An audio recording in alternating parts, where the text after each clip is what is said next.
SSTV. Hi welcome to SSTV. ఈరోజు big boss episode ఏం జరిగిందో తెలుసుకుందాం. బయటికి వెళ్ళిన కంటెస్టెంట్స్ అందరూ లోపలికి వచ్చి ఒక్కొక్కరుగా తమ సత్తాను చూపిస్తున్నారు. ఈరోజు ఫ్లోరా షైన్ ఇంట్లోకి వచ్చింది. ఫ్లోరా షైన్ ఇంట్లోకి రాగానే సంజనకి కత్తి చూపించగానే సంజన వెళ్ళిపోయింది. నేను జోక్ చేశానని చెప్పింది. ఆ తర్వాత తను కత్తిని రీతుకు చూపించడం జరిగింది. రీతు, నీకు నాకు ఏమీ గొడవ లేదు, కానీ విషయం ఏంటంటే నువ్వు ఆడే గేమ్ నాకు నచ్చట్లేదు. ఆ రోజు సంజన కోసం నీ హెయిర్ని త్యాగం చేసావు, కానీ డెమాను మన డబ్బులు ఇవ్వమని అడిగినప్పుడు మాత్రం తనకి ఇవ్వడానికి నిరాకరించావు.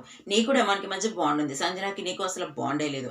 కానీ బాండ్ లేని సంజన కోసం నువ్వు హెయిర్నే త్యాగం చేసినప్పుడు నీ కోసమే నిలబడ్డా, నీ కోసం ఆడి, నీ కోసం మాటలు పడుతున్న డెమాన్ని నువ్వు ఎందుకు ఆ రోజు డబ్బులు ఇవ్వకుండా చేసావు? ఇది నాకు ఏదో ఫేక్ గేమ్లా అనిపించింది అని చెప్పేసాను. కానీ నేను డెమాన్కి ఇవ్వలేదా?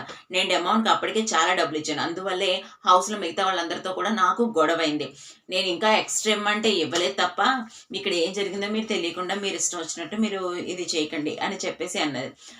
నాకు సంజన గారికి బాండ్ లేదా? నాకు సంజన గారికి బాండ్ లేదని ఎవరు చెప్పారు?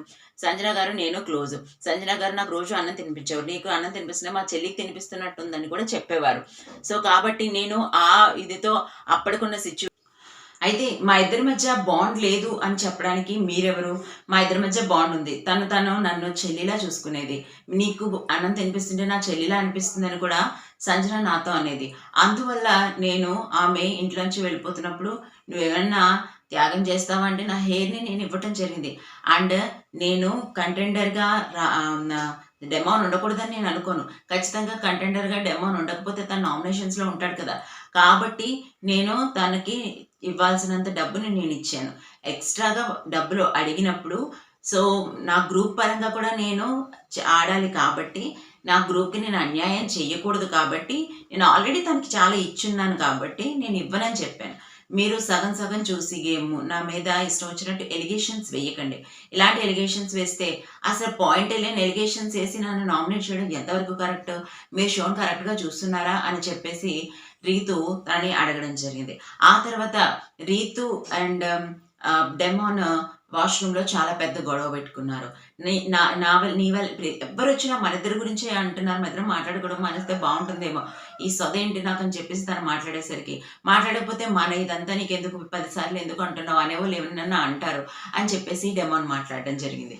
ఏదేమైనప్పటికీ కూడా అలా అనుకుంటే కనుక మన ఇద్దరికి బాండ్ ఎందుకు, మన ఇద్దరు మాట్లాడుకోవడం మానేద్దాం, నా వల్లే నువ్వేదో చెడుగా అయిపోతున్నావు అని చెప్తున్నారు అని చెప్పేసి అని మాధురి కూడా, ఆ అబ్బాయి చాలా మంచోడు, ఈ టాస్క్లు బాగా ఆడతాడు, కానీ నీ వల్లే, కేవలం నీ వల్లే తను ఇలా బ్యాడ్ అవుతున్నాడని చెప్పేసి మాధురి గట్టిగా మాట్లాడింది.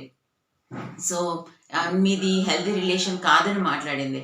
సో దీని అంతటి వల్ల కోపం వచ్చిన రీతు డెమాన్తో గొడవ పెట్టుకుంది. ఇంక డెమాన్ రీతు కూడా చాలా గట్టిగా అరుచుకున్నాడు. అప్పటికే ఇమాన్యుయల్ వచ్చి సర్ది చెప్పడానికి ట్రై చేశాడు. సో నా వల్లే నువ్వు బ్యాడ్ అయిపోతున్నావా? నేను కరెక్ట్గా లేనా?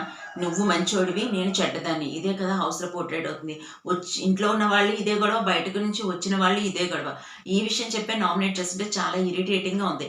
హౌస్లో నాకు ఏం ప్రాబ్లం లేదు, ఈ ఒక్క రిలేషన్ వల్లే నన్ను అనడానికి ఏమీ లేక ఈ రిలేషన్తోనే నన్ను పాయింట్అవుట్ చేస్తుంటే నాకు అసలు నచ్చట్లేదు. నువ్వు బ్యాడ్ అయ్యేలా ఉంటే నాతో మాట్లాడడం మానే అని చెప్పేసి డెమాన్ అన్నారు. అప్పటిదాకా సైలెంట్గా ఉన్న డెమాన్కి బాగా ఇరిటేషన్ చేసి, సరే నువ్వు మాట్లాడడం మానే, దేనికి ఇదంతాని, నా వల్ల నీకేమో పోతుంది కదా, నువ్వు మాట్లాడడం మానే, నువ్వు నీ జోన్లో ఉండు, నేను నా జోన్లో ఉంటాను, ఆట వరకే ఇదంతా అని చెప్పేసి గట్టిగా అరుచుకొని ఇద్దరు మాట్లాడుకోవడం మానేస్తారు. మరి రేపు వాళ్ళిద్దరూ కలిసి ఉంటారో మళ్ళీ ఇదే ఇదిని కంటిన్యూ చేస్తారనేది చూడాలి. మరి ఇంట్రెస్టింగ్ అప్డేట్స్ కోసం చూస్తానండి. SSTV like, share, subscribe.